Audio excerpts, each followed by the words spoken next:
You know, I think one of the most important things in the broadcasting industry really is getting a hands-on experience. And a lot of colleges and universities don't always offer that. And one of the biggest things to get a one-up on a lot of things in the industry is getting in the door and getting your hands on the equipment and really diving deep down and learning that technology. So your first day on the job, you already have a one-up on somebody else. You already know what type of equipment to use. You've already worked in front of the camera, and practice makes perfect.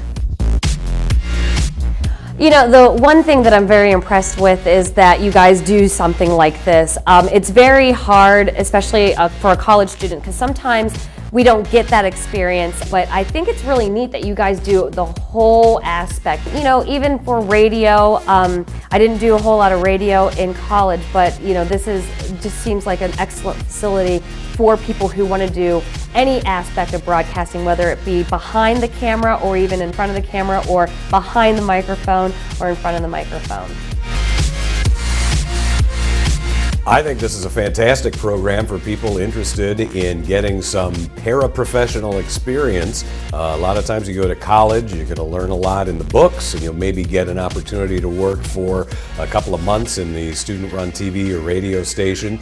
They put you right into real-life situation, and ultimately, when you go to get that first job, you have to present to them, here's what I do, here's what I made, here's what I look like, and you're going to get that here.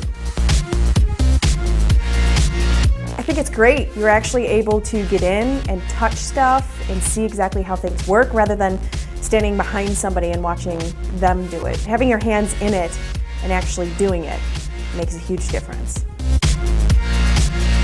Very important to be willing to do what is asked of you. The first job that you're going to get in broadcasting is not likely to be your last job. The way that you move up the food chain is by being that guy or that girl that somebody in a management position says, you know, every time I ask him or her to do something, they're there and they're doing it. So obviously you have to be competent at what you're doing.